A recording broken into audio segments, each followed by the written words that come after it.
Please start. Yes. So very warm welcome to everyone who is present today for the meeting.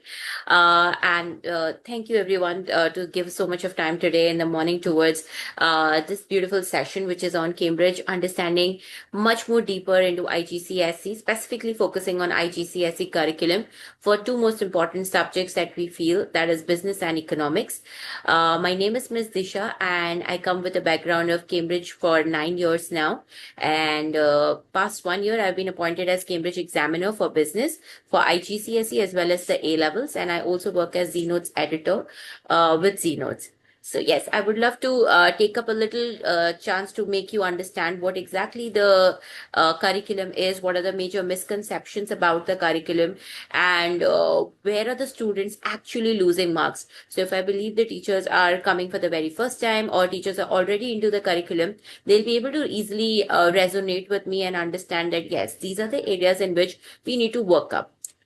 So starting with the first thing, where does our students struggle the most? Okay, we can have a poll if teachers can answer, or a quick 1 minute of thinking time as to what do you feel about it.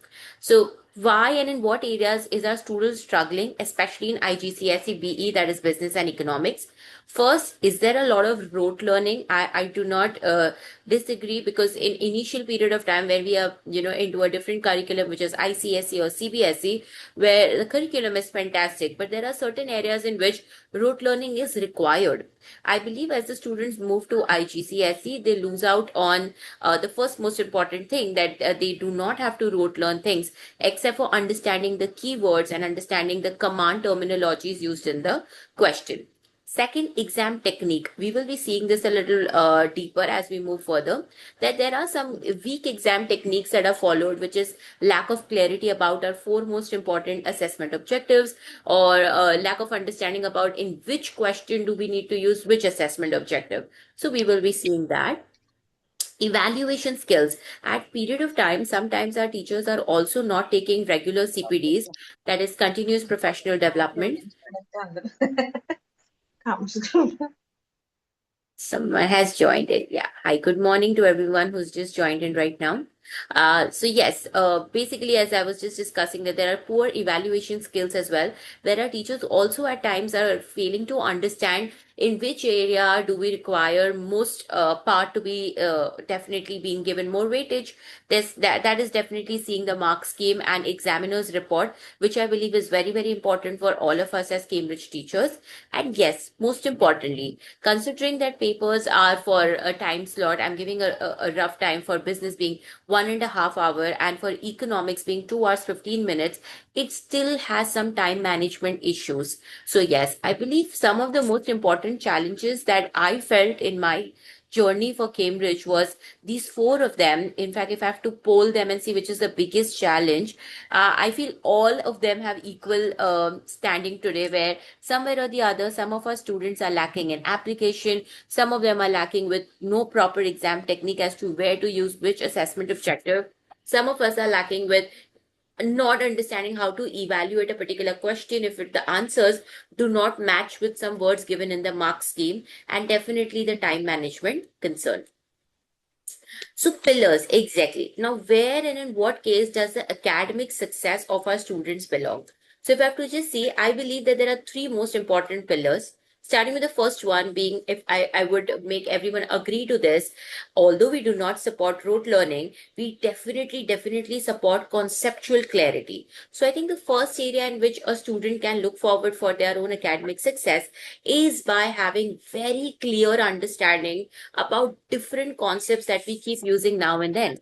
For simple words like economies of scale, student is not just required to know the word economies of scale, but what are various types of economies of scale? How does that happen? Which companies are getting the benefit of economies of scale? When can this turn out to be diseconomies of scale? That depth in understanding, I believe, is what is to be passed on to our students when we are looking for an academic success in our students. Second, I think is like the golden rule, and I feel it's like very much highlighted by Cambridge, that is most and most of real world applications. So when we are talking about certain terminologies like brand image or USP, just blankly explaining the word that it's a differentiator in the form of symbols, logo, or tagline, we rather use some words like, what do you think about Amazon? Why is A to Z put as an arrow? What do you think about Zepto and Blinkit? What is the USP of these two companies? Is the cycle time too less in which the goods are being delivered to the customer's doorstep? Maybe yes. So, what exactly can we bring our concept to a more real life is by using a lot of real world applications. Where case studies being, I believe there are a lot of economics, there are a lot of diagrams. So, having diagrams drawn, explaining them the diagrams step by step, and asking the student to again recap the diagram is something what works for me the most. So if we can do the same, I think that works. And third, exam technique mastering. I believe rather than just waiting for some formative and summative assessments, which is being scheduled as per the school's academic calendar, we having mini assessments very frequently is something which boosts the confidence of all the students vastly. So this is what is my way of teaching, where even if it's like the last 15 minutes where you're using different ways, maybe not just paper pen all the time, maybe some kind of a mind map, maybe some kind of diagrammatic presentation done by students in the class, maybe flip lesson plan, where students become the teachers for some time and they buddy learn with each other. Various exam techniques where your actual aim is to just summarize that whatever was taught as per the particular lesson, is that completely understood by my students with some real world applications. So I believe these are the three major pillars that has helped me develop students from grade B to grade A star as well, or for them to reach the world topper category. So definitely conceptual clarity, real world examples, and as much as possible trying to make them clear with a lot of exam techniques, and maybe testing their terminologies that use just the definitions and test their AO1, which we will be seeing now, that is assessment objective 1, that is knowledge. Or maybe just trying to see how good are they in creating an argument, maybe favoring points and not favoring points, that are your analysis. So whatever way in which you want to test a particular assessment objective, I believe doing that regularly can definitely scale up the performance of our students. Then, as we say, Cambridge revolves around four most important assessment objectives. I think their knowledge to our students is something very, very important. This is a rough bifurcation of percentage on how and in what ways Cambridge analyzing the performance of our students. Wherein, if we see evaluation, as I see in the pyramid, which is the last assessment objective, AO4 is just not looking forward to summarize a particular concept being asked in the question. Like if you asked, what are the two benefits or two ways of market segmentation, and which way according to you is most important? You cannot just summarize the same thing at the end.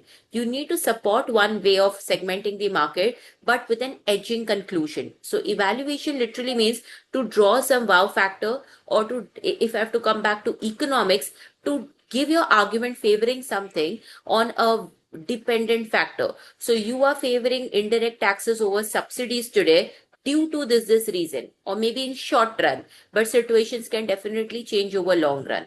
So as an examiner, they are expecting us to know that evaluation is not summary, evaluation is a significant edge over your answer.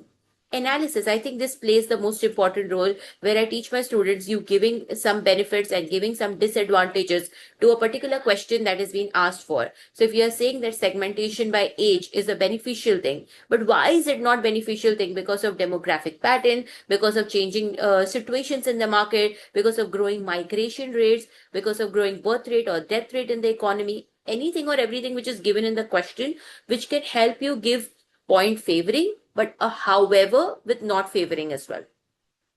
Application, I think, again plays a very important role for both the subjects, that is business and economics, where you just do not name the company or just do not take a numerical and keep revolving your question around that numerical of 800 employees or maybe 20% market share. You need to develop a chain of application, which means when you're talking about 800 employees, What exactly are they working in? Is it a niche market? Is it a mass market? Is it talking about somewhere where the business is a manufacturing business, or is it a service sector? We need to connect the dots in the application and develop a chain for that. That is somewhere where our students lack the application part of it, and they believe application is just to be the name of the company. Knowledge, yes, knowledge definitely is the key terminologies that you use in the question. So we always say knowledge just doesn't mean only defining the term.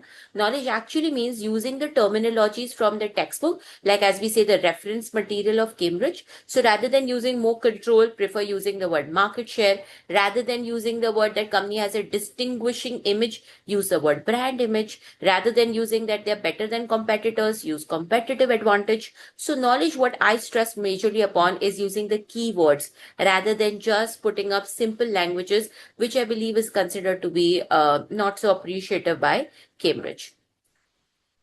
Then yes, student mistakes. I believe there are many actually, if I have to bring it down. But some of the common ones is when I talk about first, as we already just said, that there is no development in the answer, which means you're just writing the definitions. Writing definitions doesn't help us give marks. Breaking down the definition into advantages and disadvantages of the concept asked is what the Cambridge expects. No real world examples. I believe this is a big turn off for Cambridge where you do not write any connections that are given in the case. In fact, they're very appreciative of using some names like, if you're talking about franchising business, using the most familiar franchise that you may know is also a very big plus point. So using real world context is something that they appreciate. If you can bring the context of the case study in your answer, it's fantastic. Chain of reasoning, as I said, chain of reasoning just doesn't mean giving the benefit and one risk associated with the point given in the question. So weak chain of reasoning is where you're just giving one favor of a particular concept, or you are just giving one sided argument when the question is expecting you to give both the sides of argument. That is called as weak chain of reasoning. No conclusion. This is where students lose mark, especially if it's an 8 and 12 marker question, as I say, which is generally our paper 2 of both the papers. That is economics, where you are asked to have a question in section B, where do you think, whether, justify. These words expect you to have a very clear evaluation. So students are expected to have a clear conclusion for their answer. So these are some common mistakes I believe that our students keep making. We need to develop points beyond the basics. Abstract arguments are not considered to be good. You can't just say, I believe, I think. I always say, never write the word I, me, you. Rather, prefer using the words like on the basis of above facts, it can be concluded, or on the basis of above arguments and counter arguments, it can be concluded. A very clear and a professional way of writing the answer.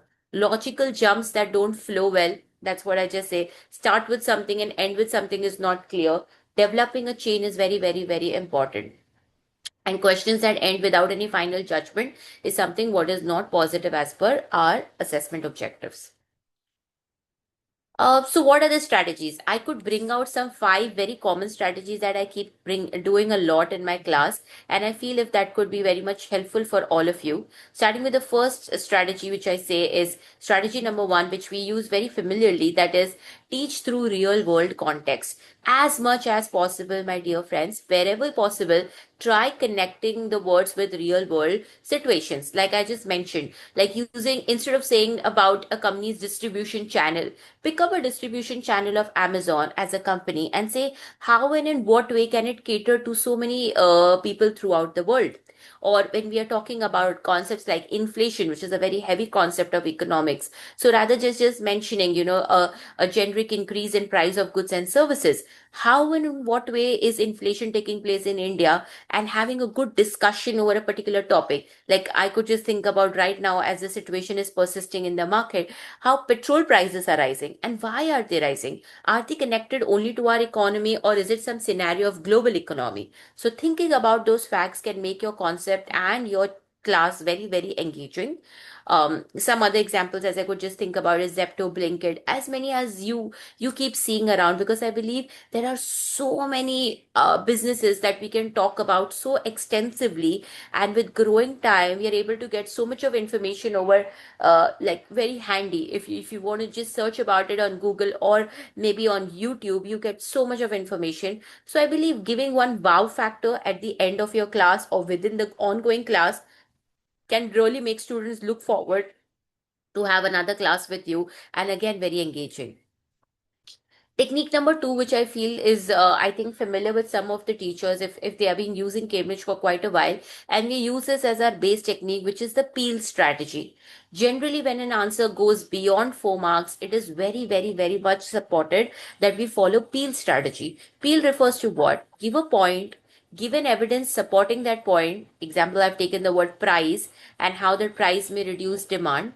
Why do you think that way? Because you're favoring the evidence of law of demand, where there is an inverse relationship between price and quantity demanded. Then explain it. Higher price discourages customers. That discouragement of customers reducing their spending. Reducing spending and affect their demand in long run, causing the prices of goods and services to fall. And again, creating a link back to the business. This is where, in the recent mock papers that I was just evaluating, I could see that students were very easily able to reach the first three elements of peel. That is, they were able to give the point, they were able to give evidence, they were able to give explanation for that, but linking it back to the business or showing the impact to the business is something which is lacking these days. So making this very clear to them by maybe modeling one answer, you develop an answer and you write it down, and then you show it to them that what was the lacking link in their answer. This is the most important strategy. Then I believe mostly for impact based questions, where impact is a very generic word, which means there could be positive as well as negative impact to a given question. And giving both the sides is again a very, very interesting part.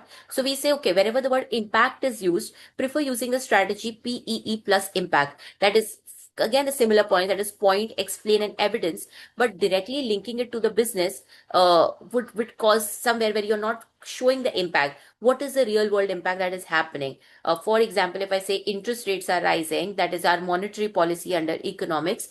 What is that causing? Because borrowings have become expensive. What is the evidence that we see? Businesses are taking fewer loans because borrowings were expensive.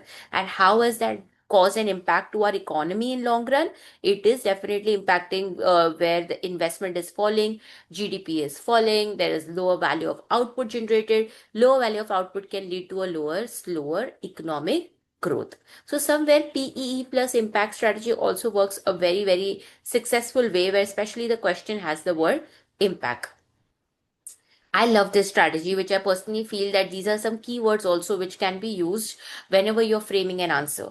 BLT method, that is using the words like because, since, and then leads to and therefore. So generally, when we give a point, I say that if you're giving a point, then segregating that point with analysis, like giving the point is knowledge. Now, how do you show the examiner that you have moved from knowledge to analysis? These words like this means, because, or leads to actually creates a very, very good chain of analysis. Like higher wages because workers feel motivated, leading to higher productivity, and therefore the profit increases. A very clear chain of analysis. If a question is asked, how is higher wages helping, or how is performance based pay helping to increase the motivation of employees? You can actually develop one really good, interesting AO3, that is chain of analysis, by just using BLT. So I teach my students prefer BLT in AO3, that is use because, leads to, and therefore. Finally, the topper strategy is what I say, which means you use the three-step rule. Whenever you are talking about an argument, you have to give a counter argument to it as well. This is what we are taught since our childhood also, that see the things from both sides. When you are seeing something positive happening, see the risk associated with that positive thing. So is the same thing that is taught to our students, that when you are talking about expansion, increasing the profit, but in this case, if the expansion has a lot of competitors in the market, it may even lead to diseconomies of scale, causing increasing cost per unit. So it depends upon the demand and judgment. So when we talk about the word judgment, we say a dependent factor as well. So whenever we are talking about a particular concept, giving an argument, but giving a counter argument also adds on a lot of weightage to your answers. And using phrases, as I was saying, BLT, However, on the other hand, in long run, is something which is very, very good to segregate the assessment objectives very easily. So when you're moving from AO1 to AO2, from AO2 to AO3, and then finally giving an evaluation, using these words and phrases makes it really, really interesting for the examiner as well as for us when we are checking the paper to see how exactly the flow of case study is developed in the answer. There's one bonus technique that I would love to show along with the techniques that I generally do is 2+1 rule. Generally, I used to always say, keep the evaluation for the end. But if you see very interestingly in some examiner's report, always when the question weighs, this is for example, 6 marker question.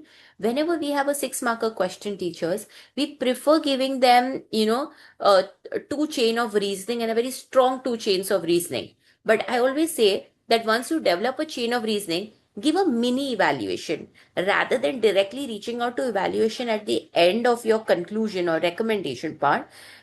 Developing a chain, giving mini evaluation, again developing a chain, and then again giving a mini evaluation is something which has done wonders. Like you are talking about indirect taxes and subsidies, if I again come to that, or maybe transfer payments or grants. Give an evaluation at the beginning for grants, give small evaluation for, let's say, subsidy, and then give a very strong edging conclusion when you are supporting any one among those two budget expenses that government would want to take up. So I believe mini evaluations and then developing a final answer is something which is very, very successful and can be used really, really well. So to summarize, what exactly was the chance for today, or what was the aim for carrying out the session today, was to just see how and in what way examiners are trying to check the papers. And when I got my first training session before I started with my first lot of students, these were some things that were taught to me, that check with the keywords. Check the application very thoroughly. See the application is developed with a chain of application. See how development of answer is taken place, maybe counter argument, argument seen really well, a clear mini evaluation that is happening, and how strong is the judgment of our students. I think that makes it really, really stronger, a really clear answer, and yeah, I think that's what is very much needed in today's time. So yes, thank you so much, firstly, for being today in the session and listening throughout.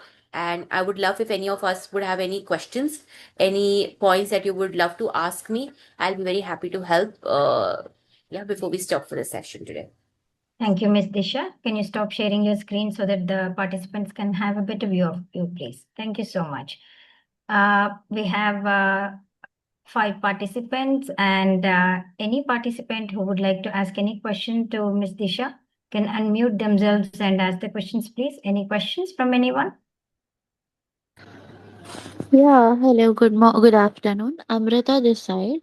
So I just want Yes. to ask this question is that there are some lot students who face difficulty to understand the graph diagram even after making them understand. So I just want to ask which strategies we can use so that they should understand easily, because most of students Okay. are not gaining marks because they are not making proper diagrams which we require in economics, especially ASN Definitely. A levels, because IGCSE students are doing, but in ASN A levels I have got some students who are unable to draw the diagrams as per the Cambridge expectations. So can you just guide what what techniques I should use to help them out?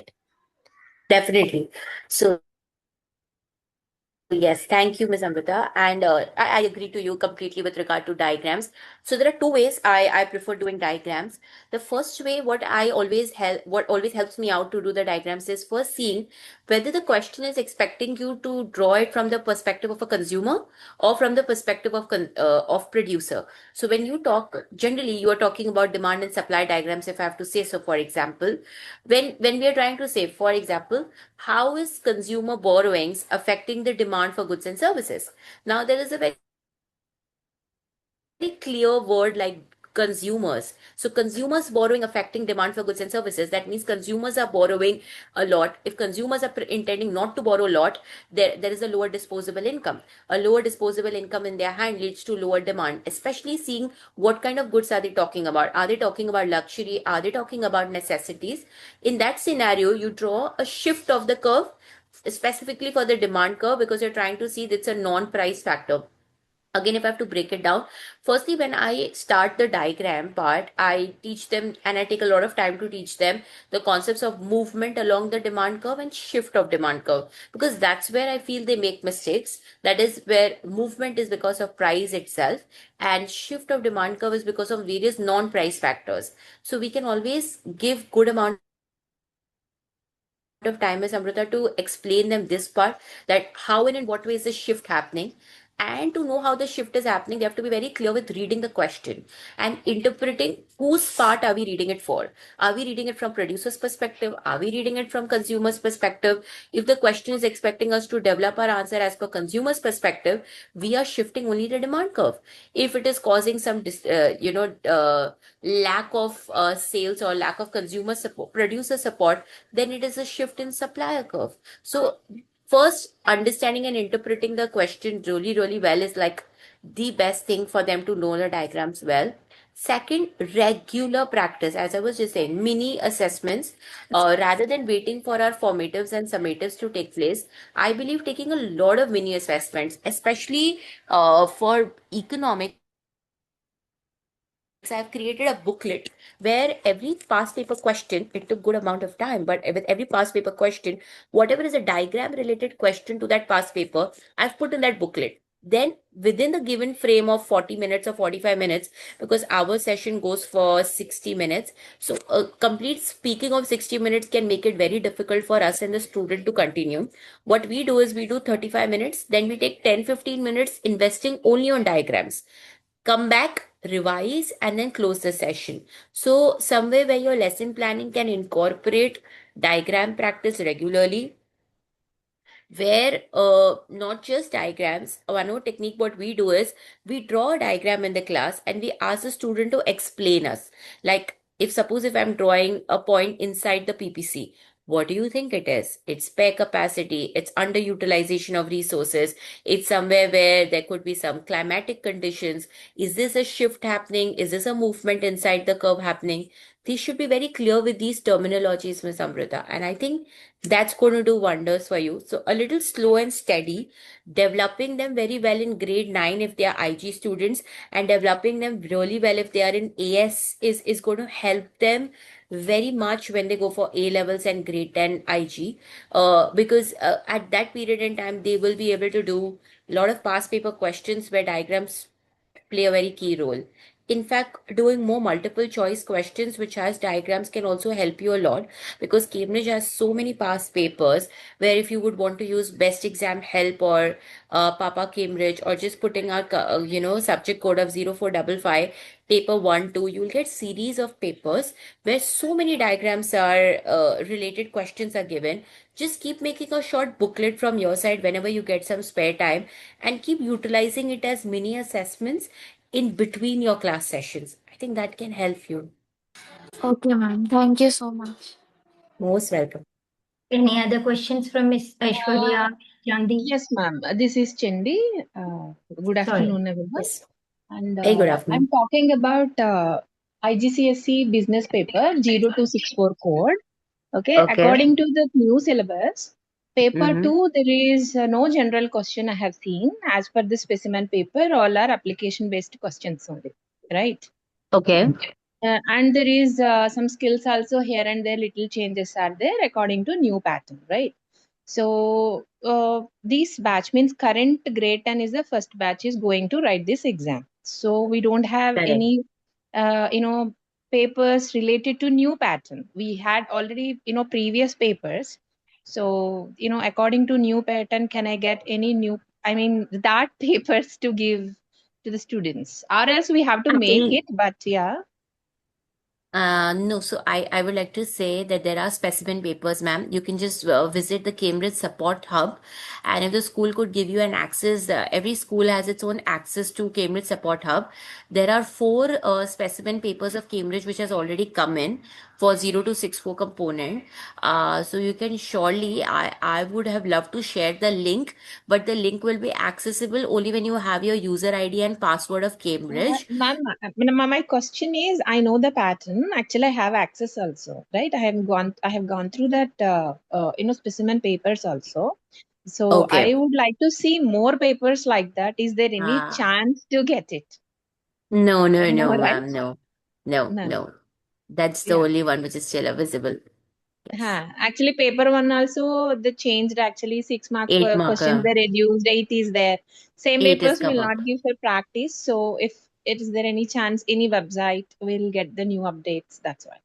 I will check through it, but as far as I know, so far, even I was using Cambridge Support Hub only, ma'am. So I would like to check again back on this question. Yeah. Thank you. Thank you. Thank you, Miss Chandi. Uh, Miss Aishwarya, do you Uh, have any question, ma'am? Okay. yes, ma'am. I have three questions. So one is, ma'am, you mentioned about using the franchising part. I mean, if there is Hmm. a franchisee related thing, so is it specific to AS level? Because in the paper one, they are allowed to use, Endless. yeah. Yes, So it's, yes, Miss Aishwarya, that in India paper one, they can actually use real world examples and mentioning it, which is not a franchise in the given question also carries good marks. So yes, you can definitely do that. okay. And the other one is, yeah.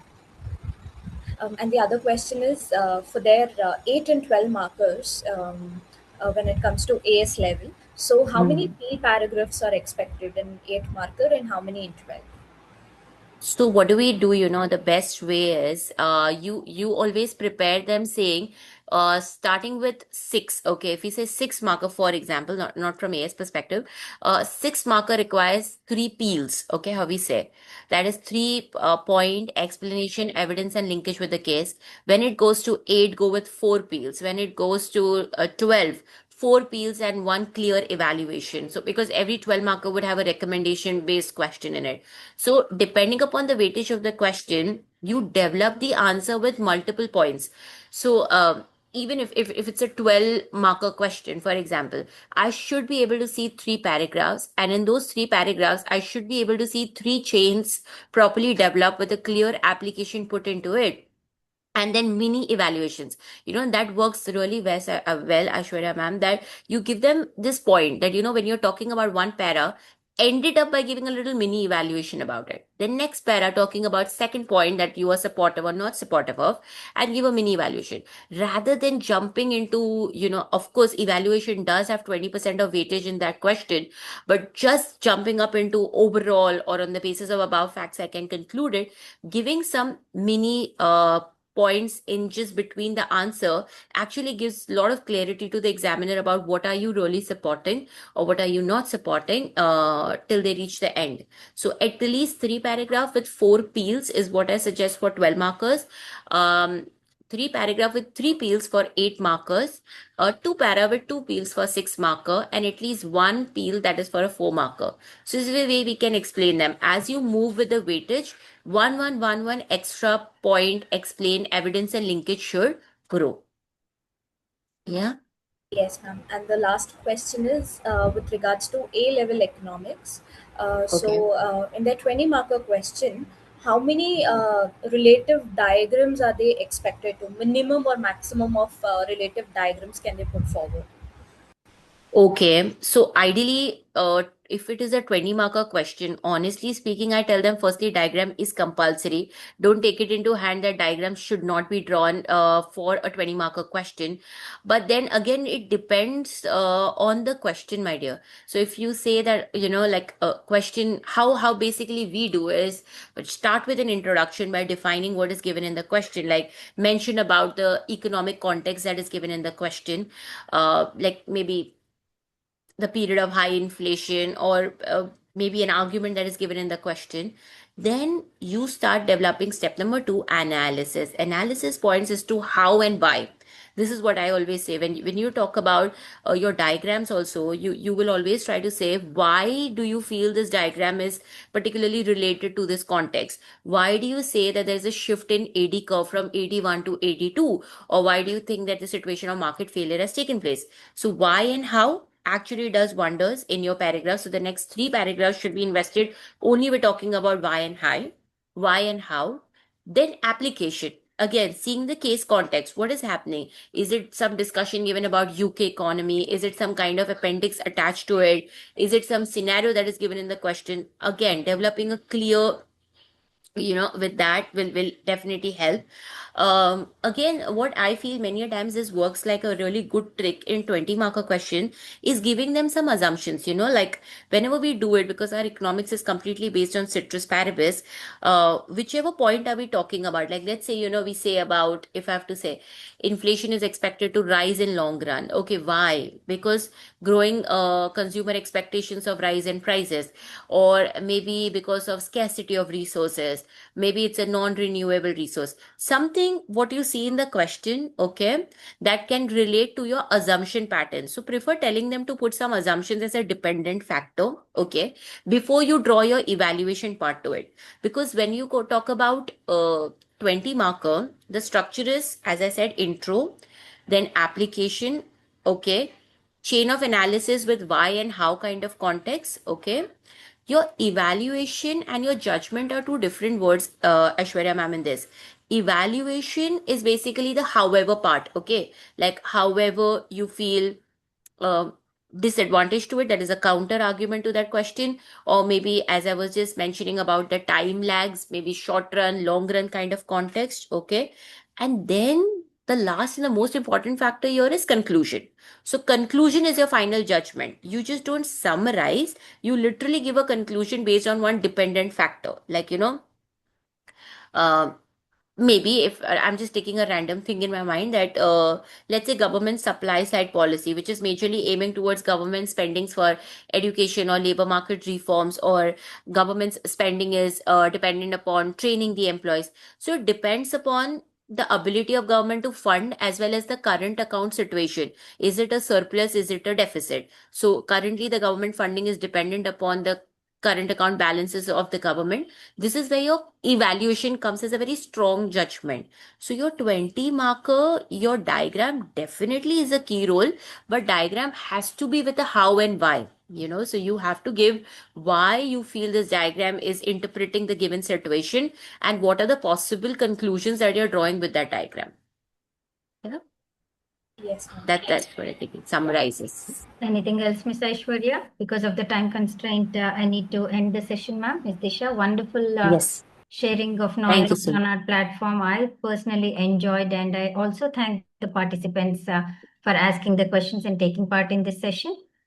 I will Thank you. Thank you so much to everyone as well. have a Thank you. great day. Thank you.